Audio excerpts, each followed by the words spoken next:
알려주시고 깨닫게 해주셔서 말씀을 통해 하나님을 더 알아갈 수 있도록 도와주옵소서. 감사드리며 예수님의 이름으로 기도하였습니다. 아멘.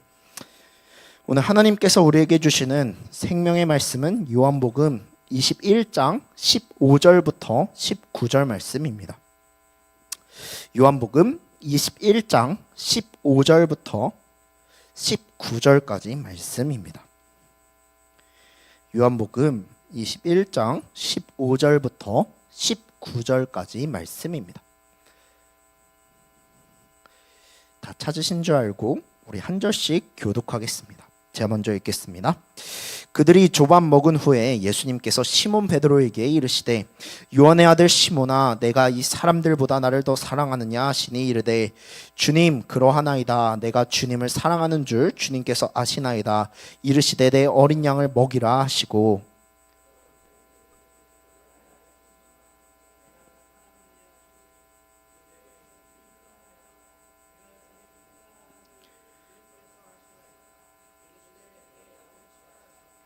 세 번째 이르시되 요한의 아들 시몬아 내가 나를 사랑하느냐 하시니 주께서 세 번째 내가 나를 사랑하느냐 하심으로 베드로가 근심하여 이르되 주님 모든 것을 아시오매 내가 주님을 사랑하는 줄을 주님께서 아시나이다.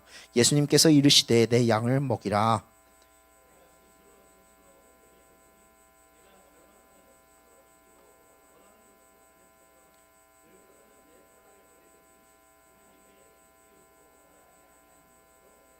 다 같이 읽을까요? 이 말씀을 하심은 베드로가 어떠한 죽음으로 하나님께 영광을 돌릴 것을 가리키심이로라. 이 말씀을 하시고 베드로에게 이르시되 나를 따르라 하시니 아멘. 우리 좌우에 계신 분들과 함께 인사할까요? 잘 오셨습니다. 잘 오셨습니다. 한 번 더 인사할까요? 오늘도 함께 은혜 받읍시다. 오늘도 함께 은혜 받읍시다. 오늘도 함께 은혜 받읍시다. 혹시 여러분들에게는 기억에 남는 냄새가 있으십니까? 기억에 남는 냄새요? 예를 들면 저 같은 경우에는 예전에 학교에서 팝콘 전도를 했었어요. 그래서 목요일 날 딱 점심시간이 되면 팝콘 기계를 가지고 이제 학교 앞 건물에 가서 팝콘을 튀기기 시작합니다. 그러면 이제 학생들이 하나둘 이제 곧 점심시간이다 라고 생각을 하기 시작하고 팝콘을 나눠주면서 찬양을 부르면서 했던 그 생각이 아주 기억에 남습니다. 그래서 저희 동아리 이름은 기억이 하나도 안 나고 동아리를 그냥 팝콘 튀기는 동아리로 학교 구성원들이 기억했던 그런 기억이 있습니다. 그래서 가끔 이제 믿지 않는 학교의 친구들을 만나보면 저한테 꼭 팝콘 얘기를 해요. 영화관을 가거나 팝콘을 보게 되면 그렇게 교회 생각이 난대요. 그런 것처럼 냄새는요 우리의 기억과 상당히 영향을 많이 미치는 그런 부분입니다. 오늘 본문에 보시면 숯불이라는 단어가 나오는데 우리가 9절만 한번 같이 읽어볼까요? 아까 안 읽어서 21장 9절입니다. 시작. 육지에 올라보니 숯불이 있는데 그 위에 생선이 놓였고 떡도 있더라. 그래서요 이 숯불이라는 단어는요 요한복음에 딱 2번 나옵니다. 오늘 요 21장에 나오고요 전에 제가 설교했던 18장에서 나와요. 18장에서 베드로가 부인했을 때 그 앞에 불이 있었어요. 그래서 우리나라 성경으로 보면 잘 모르지만 원어로 보면 요 숯불이라는 단어가 딱 2번 나오는데 베드로가 부인했을 때 그리고 부활하신 예수님이 다시 제자들을 찾아오셨을 때 바로 그 숯불이 딱 2번 나오게 됩니다. 18장에서는 그때가 추운 고로 종과 아랫사람들이 불을 피우고 서서 쬐니 베드로도 함께 서서 쬐더라 할 때라고 했을 때 요 불이 숯불이었습니다. 그래서 베드로는 요 원수들의 숯불에서 손을 쬐면서 추위를 피하면서 3번 주님을 부인했습니다. 나는 아니라 나는 그를 저주한다. 그리고 닭이 울었습니다. 그런데 오늘 부활하신 주님께서는 이 호숫가에 숯불을 피워놓고 기다리고 계셨습니다. 그래서 그 숯불을 기억한다면 주님께서 오늘 어떤 일이 하실지 우리가 한번 볼 수 있게 됩니다. 그래서 결론을 먼저 말씀드리면요, 18장에서는 그 숯불이 뭐 하던 숯불이에요? 부인하던 숯불이었습니다. 부인의 기억을 담고 있었던, 예수님 모른다, 예수님 저주한다 라고 했던 그 숯불. 그런데 오늘은 예수님께서 이 숯불을 회복의 숯불로 사용하십니다. 그래서 주님께서는 어떻게 이 부인하던 숯불을 회복의 숯불로 바꾸시는지 우리가 세 가지를 한번 보도록 하겠습니다. 첫 번째입니다. 상처의 자리로 다시 데려가시는 주님입니다. 요거는 이제 앞의 내용인데요. 본문 앞 이제 3절을 보게 되면 베드로가 나는 물고기 잡으러 간다 이렇게 얘기를 해요. 그러니까 다른 제자들도 따라 나섭니다. 이 사람들은 이미 부활하신 주님을 만나봤어요. 그런데도 이 사람들은 다시 갈릴리 호숫가로 돌아갑니다. 그런데 그거에 대해서 우리가 성경에서는 특별하게 막 설명을 달지 않아요. 그런데 우리는 한번 생각을 해볼까요? 베드로는 얼마나 부인하기 전에 주님께서 이미 알려주셨잖아요. 야 베드로야, 너 나 부인한다? 뭐라 그래요? 아 주님, 이놈들은 몰라도 저는 안 그럽니다 라고 당당하게 외쳤던 그 베드로가 실제로 어떻게 했어요? 부인합니다. 그리고요, 그 부인한 베드로는요, 이제 부활하신 주님을 만나요. 주님이 말씀하신 그대로 이루어진 거예요. 제자들도 한번 생각해 보세요. 제자들도 베드로가 그럴 때 아니요 주님, 저도 부인 안 해요 라고 했던 사람들이 다 도망칩니다. 그랬던 사람들이 부활하신 주님을 만난 거예요. 그러니까 얼마나 부끄럽겠어요. 얼마나 당황스럽겠어요. 전문용어로 얼마나 뻘쭘하겠어요. 그래서요, 그러니까 이 제자들은요, 옛날에 하던 일로 돌아가는 거예요. 익숙한 배, 익숙한 그물, 익숙한 호숫가. 그런데 그때 우리 주님께서 아침을 준비하십니다. 우리 9절 한번 읽어볼까요? 9절입니다. 시작. 육지에 올라보니 숯불이 있는데 그 위에 생선이 놓였고 떡도 있더라. 아멘. 제자들은 배를 뭐 하러 탄 거예요? 물고기를 잡으러 탄 거죠. 요트 세일링 하러 한 거 아니에요. 그래서 배를 타고 나가서 다시 돌아와 봤는데 이미 숯불이 피어져 있는 거고 생선도 구워져 있었고 떡도 준비되어 있었던 겁니다. 주님께서 예비하신 겁니다. 그래서요, 우리는 여기서 회복의 순서를 보게 됩니다. 주님은 베드로에게 먼저 회개하라고 따지지 않으세요. 계속 이렇게 쭉 보시면은요, 주님께서는 처음에 어떻게 하시냐면 먹이십니다. 주님의 방식은요, 신문이 아닌 먼저 먹이는 겁니다. 정죄가 아니라 환대를 먼저 하시는 겁니다.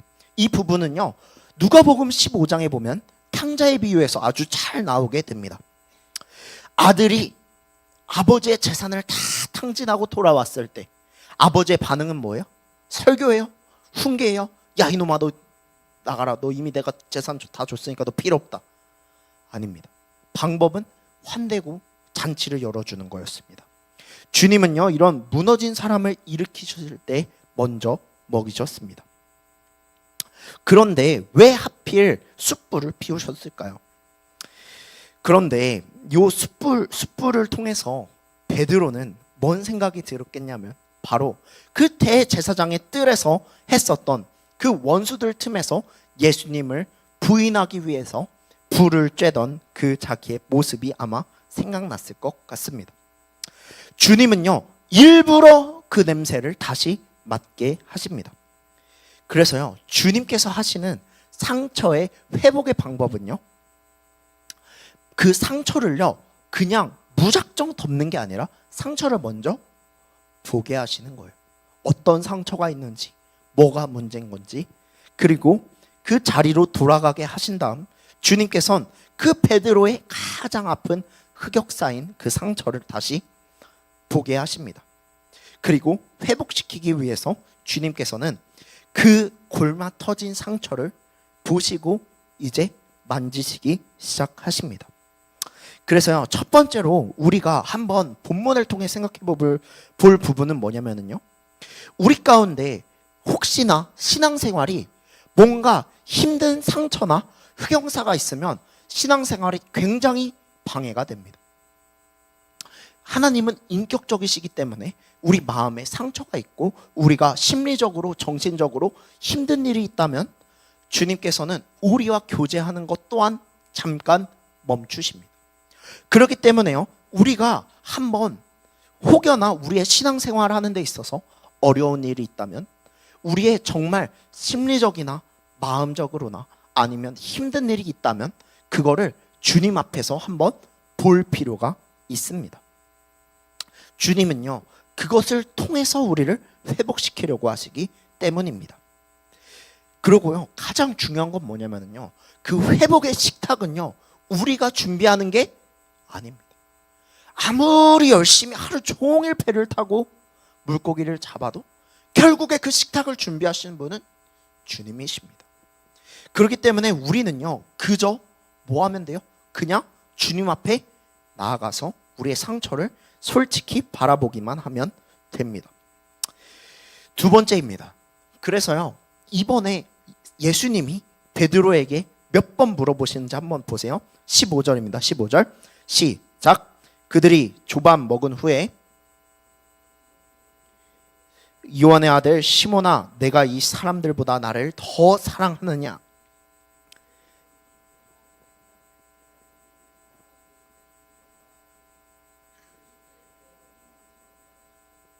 아멘. 지금 주님께서 첫 번째로 베드로에게 물어보십니다. 그런데 베드로를 부르는 호칭이 좀 특이하지 않으세요? 뭐라 부르세요? 요한의 아들 시몬아. 그런데 주님께서 베드로야라고 이름을 붙여주신 거는 베드로가 주님께서 이제 요한의 아들 시몬이니 장차 개바라 하리라 라고 요한복음 1장 42절에 이렇게 나옵니다. 또한 여러분들이 잘 아시는 것처럼 마태복음 16장에서 예수님께 주는 그리스도시요 살아계신 하나님의 아들이십니다 라고 고백을 하면서 그렇게 받게 됩니다.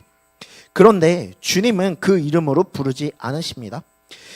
첫 번째로, 그래서 여기에 대해서 여러 가지 해석이 있지만 저는 어떻게 생각하냐면 주님은 일단 베드로를 처음 만난 그 자리로 데려가시려고 하시는 것 같습니다. 반석이라는 이름을 줬지만 그 이름값을 하지 못하는 그 베드로를 주님께서는 그 이름을 받기 전에 처음 자리로 되돌리시고 다시 베드로를 시작하시는 것 같습니다. 회복은 이런 것처럼 종종 원점으로 돌아가는 데서 시작합니다. 그리고 자세히 보시면 주님께서 똑같은 질문을 3번 하십니다. 내가 나를 사랑하느냐? 내가 나를 사랑하느냐? 내가 나를 사랑하느냐? 베드로가 몇 번 부인했어요? 3번 부인했죠. 한 번의 부인마다 한 번의 물으심이 있고 주님은 그 상처를 뭉뚱그려 덮지 않으시고 하나씩 정확히 짚어가면서 회복시키십니다. 17절에서 베드로가 근심하여 대답했다라는 그 부분이 아주 인상 깊습니다. 세 번째 질문에서 그는 마음이 아픕니다. 자기가 그 세 번째 질문이 무슨 이야기인지 너무 잘 알기 때문이었습니다.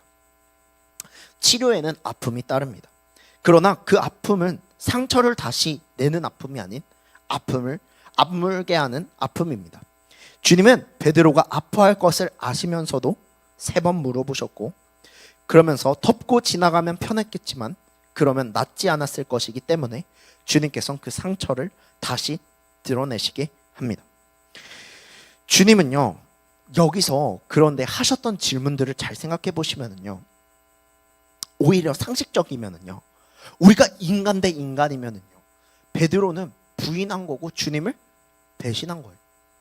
그러니까 사실 여기서 상식적인 질문은요, 베드로를 회복시키기 위해서는 야 베드로야, 너 나 왜 배신했니? 너 나 왜 부인했니? 너 나 왜 저주했니? 라는 게 지극히 인간적인 질문처럼 보입니다. 회복시키기 위해서요.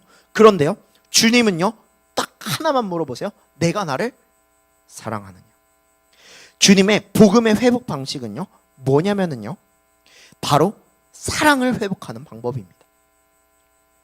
그래서요, 우리가 지난번에 함께 나눴던 요한복음 14장에서 무슨 말씀이 있냐면 14장 15절 한번 찾아볼까요? 14장 15절입니다. 요한복음 14장 15절 같이 읽을까요? 시작. 너희가 나를 사랑하면 나의 계명을 지키리라. 그래서 주님은요, 주님의 방법을 너무 잘 아시는 거예요. 주님을 사랑하면 순종은 따라오는 거예요. 그러니까요, 베드로한테 굳이 정죄할 필요도 없어요. 야, 베드로야, 너 나 왜 배신했니? 이런 배은망덕한 그런 부분이 아니라요, 주님은요 지금 베드로에게 너 나 사랑하느냐? 그럼 됐다 라고 주님은 지금 말씀하시는 겁니다. 베드로의 대답도 참 재밌어요. 우리 다시 본문으로 돌아와 볼까요? 베드로 그런데 베드로 같은 경우에는요, 예전에는 늘 확신에 차 있었어요. 목소리도 짱 컸어요. 언제나 자기 확신에 가득 차 있었어요. 그런데요, 지금은 다릅니다. 주님 그럽니다. 주님, 내가 주님을 사랑하는 줄 주님이 아십니다. 그러면 세 번째 이렇게 대답합니다. 주님 모든 것을 아시오매 내가 주님을 사랑하는 줄을 주님께서 아십니다. 베드로는요, 어떻게 해본 거예요? 무너져 본 거예요. 자기 힘으로, 자기가 목소리도 대빵 크고 자기 힘으로 될 줄 알았는데, 그런데 그게 안 된다는 걸 이제 깨달은 거예요. 분명히 그때만 해도 자기는요, 누구보다 예수님을 뜨겁게 사랑한다고 생각했거든. 그런데 실제로 겪어보니까 그게 아닌 거예요. 그러니까 이제 주님께서 아십니다 라고 하기 시작합니다. 그런데 요한복음에서는 주님께서 너가 나를 사랑하느냐 라는 그 부분을 통해 주님께서 다시 한번 이 베드로를 회복하십니다. 그래서 우리가 한번 봐보도록 하겠습니다. 우리는 정말 주님을 사랑하는지. 아까 제가 말씀드렸죠. 주님은 그래서 우리를 회복시킬 때 때로는 처음 만난 그 장소를 우리를 이끄신다고. 우리가 처음 주님을 만났던, 처음 주님을 뜨겁게 사랑했던 그 첫사랑으로 주님은 우리를 회복하시기를 원하십니다. 사랑하는 여러분들, 정말 주님과의 첫사랑 가운데 뜨겁게 주님을 사랑하고 계십니까? 주님이면 충분합니까? 주님이면 다 괜찮습니까? 우리가 그 부분을 잘 생각할 필요가 있습니다. 사랑하는 여러분들, 언제나 주님과의 첫사랑을 뜨겁게 회복하시는 여러분들이 되기를 예수님의 이름으로 소망합니다. 마지막입니다. 용서를 넘어 사명으로 주님은 이끄십니다. 우리 19절 한번 읽어볼까요? 19절, 오늘 본문 요한복음 21장 19절 시작. 이 말씀을 하시면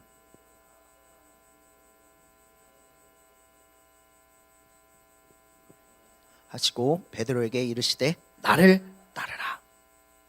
그래서요, 주님은요 물어보세요. 베드로가 대답해요. 그러면 주님은 뭐를 주세요?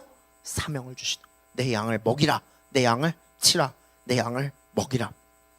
주님은요, 이곳 가운데에서 그냥 회복하는 걸로 끝난 게 아니라 그 다음 미션을 주십니다. 우리를 회복시키시는 사명을 주십니다. 주님은요, 내 양이라고 하십니다. 그래서요, 베드로에게 맡기신 것은요, 소유권이 아닌 청지기직입니다. 다시 말해 집주인이 아니라 전세나 월세로 주신 거예요. 그래서요, 양은 여전히 주님의 것이고요, 베드로는요 그저 그 양을 맡아 순종하는 그저 종일 뿐입니다. 우리 역시 이것을 잘 생각해야 합니다.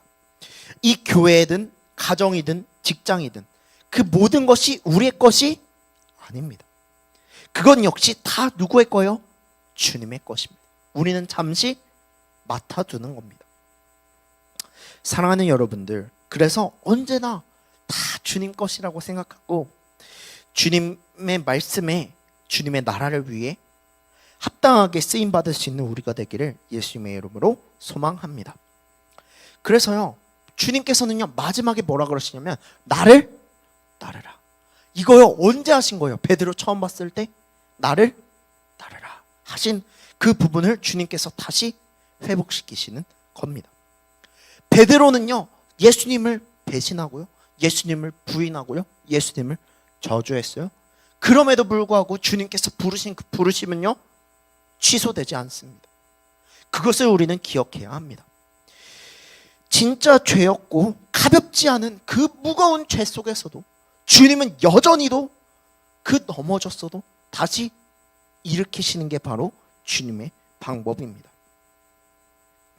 그런데요, 18절 한번 해볼까요? 18절입니다. 21장 18절 시작. 내가 진실로 진실로 내게 이르노니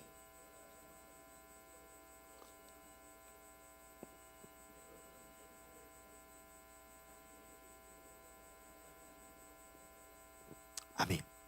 요거는요, 무슨 말인지 한글로 되어 있지만 좀 배경 지식이 필요해요. 오늘날이야 우리가 옷을요, 상의 하의 따로 있지만 그때 당시엔 그냥 하나의 천이었습니다. 그래서 굉장히 중요한 건 뭐냐면은 바로 띠띠는 거예요. 띠띠는 거는 영어로 보면 뭐라고 하냐면 dress of yourself 이렇게 되어 있거든요. 그러니까 옷을 입는다는 표현이에요. 띠를 안 띠고 띠가 풀러지면 옷이 다 흘러내리는 거예요. 그렇기 때문에 젊어서는 스스로 띠띠고 원하는 곳으로 다녔다라는 건 뭔 말이냐면요, 젊어서는요 네가 원하는 대로 입고 너가 그렇게 할 수 있는 능력을 가지고 네가 네 승질대로 살았지만 늙어서는 내 팔을 벌린다. 이건 뭐냐면요, 십자가에 죽는 그런 순교를 의미합니다. 그래서 성경의 여러 전통 속에서는 베드로가 십자가에 달려서 또 어떤 이제 전승에서는 베드로가 거꾸로 달려서 십자가에 달려 순교했다고 전해집니다. 그래서 주님은요 그저 값싼 위로를 주지 않으세요. 야, 너 그래? 죄 지었어? 야, 괜찮아. 앞으로 다신 죄 짓지 마. 애 키워보셔서 다 아시죠? 애들한테 그러면은요 다음에 또 그럽니다. 혼낼 때 엄청 혼내야 돼. 제가요 그래서요 중학교 때 시험 기간에 밤을 새고 설교 시간에 졸았다가 본당에서 나오는 문 앞에서 목사님 옆에서 무릎 꿇고 손 들고 서 있었어요. 그 뒤로부터 제가 다녔던 교회에서는 예배 시간에 조는 사람이 한 명도 없어졌습니다. 저희 아버지께서는 저를 통해서 그것을 이루셨습니다. 아직도 예배 시간에 못 졸아요. 엄청 피곤해 죽겠는데도 못 졸아요. 그런 것처럼 아주 호되게 혼내잖아요. 그러면은요 그거는요 다시는 죄를 짓지 않는 그런 방법이 됩니다.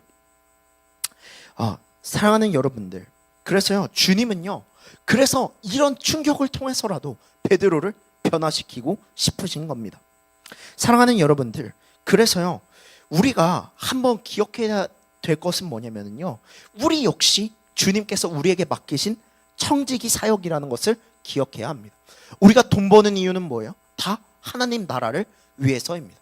그러니까 돈 벌어서 다 교회 갖다 주세요 이런 말이 아니라요, 우리가 무엇을 위해서 먹고 우리가 무엇을 위해서 입고 우리가 무엇을 위해서 사는지를 우리는 생각해 볼 필요가 있다는 겁니다.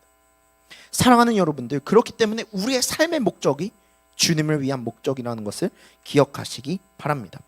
사랑하는 여러분들, 말씀을 정리하겠습니다. 오늘 본문에서 우리가 봤던 그 숯불, 베드로는 분명히 대제사장 뜰에서 주님이 잡혀가셨을 때에 그 부인하는 숯불 앞에 있었지만 오늘 주님께서는 그 숯불 앞에서 베드로를 회복시키십니다. 첫 번째 숯불 앞에서 베드로는 나는 아니라, 나는 주님을 모른다, 내가 주님이 누군지 알면 내가 그 사람 진짜 저주한다 라고 할 만큼 베드로는요 주님을 부인했던 그 자리였지만 주님께서는요 그 두 번째 숯불 사이에 십자가가 있으셨고 부활이 있으셨고 그 부활하신 주님이 다시 베드로를 찾아가셨고, 그러면서 주님께서는 그 주님 친히 베드로를 찾아가셔서 베드로를 회복시키십니다. 그러고 베드로는요 그 뒤로도 여전히 정신을 못 차려요. 사도행전에 보면 베드로가 엉뚱한 말을 계속해요. 그런데도 불구하고 주님은요 여전히 그를 다듬으시고 주님의 정말 제자로 빚어가십니다. 그러다가 베드로가 이제 사도행전부터 빛을 발하기 시작합니다. 그러면서 베드로는요, 담대히 주님을 선포하기 시작합니다. 그런 숯불 앞에서의 회복이 또한 성령의 역사를 통해 베드로가 변화되게 됩니다. 사랑하는 여러분들, 그래서 제가 아까 말씀드린 적용 3가지만 하고 끝낼게요. 첫 번째는 뭐냐면요, 우리 가운데 혹시나 상처가 있어서 덮어둔 것이 있다면 그것을 다시 주님 앞에 솔직히 들고 나갈 필요가 있습니다. 상처는요, 덮어서 낫는 게 아니라 상처는요, 드러내 봐야지, 소독해 봐야지 고쳐지는 게 바로 상처입니다. 그리고 그 자리는 이미 주님께서 준비해 두셨다는 것을 기억하시기 바랍니다. 두 번째입니다. 사랑의 질문 앞에 서 보십시오. 주님께서 정말 내가 나를 사랑하느냐, 내가 나를 정말 뜨겁게 만났던 그 첫사랑 가운데 여전히 있느냐라고 물어보실 때에 우리 역시 확신이 아니라 주님께서 아십니다. 주님께서 도와주셔야 합니다. 라는 기도가 필요합니다. 마지막입니다. 회복은요, 용서에서 끝나지 않고 사명으로 이어집니다. 주님께서 우리를 통해 하나님 나라에 어떤 사명을 하시고 싶으신지, 어떤 사역을 우리에게 맡기시고 싶으신지 나이를 떠나서요, 한번 잘 기도하고 고민해 보시기 바랍니다. 사랑하는 여러분들, 오늘 이 자리에서 나는 이제 안 될 것 같다 라고 생각하시는 분들이 계십니까? 내가 이렇게 쉽게 무너지는데 주님께서 또 나를 쓰시려고 하시는가? 라고 생각을 접어두신 분이 계십니까? 오늘 본문은 우리에게 분명히 말합니다. 주님은 무너진 자를 찾아가시고 그 부끄러운 자리에 먼저 가셔서 불을 피우시고 아침을 차려놓으시고 회복의 자리를 준비하십니다. 그리고 주님은 정죄하는 것 대신 우리에게 물으세요. 내가 나를 사랑하느냐? 우리는 그러면 무슨 대답이 필요해요? 주님께서 아십니다 라고 답할 수 있다면 그것으로 충분합니다. 또한 우리가 기억해야 하는 것은 실패한다고 주님의 부르심이 취소되는 게 아니라는 점입니다. 취소가 아니라 실패하더라도 우리를 다시 주님께서 일으키신다는 것을 기억하시기 바랍니다. 주님께서 뭐라 그러세요? 나를 따르라. 다시 한번 사명을 맡기시는 그런 우리 주님께서 우리 각 사람을 붙드시기를 예수님의 이름으로 간절히 소망합니다. 아멘. 우리 찬양하고 기도하겠습니다. 제가 기도하겠습니다. 하나님 아버지 감사합니다. 우리가 오늘 말씀을 통해 배웠던 것처럼 하나님, 우리를 통해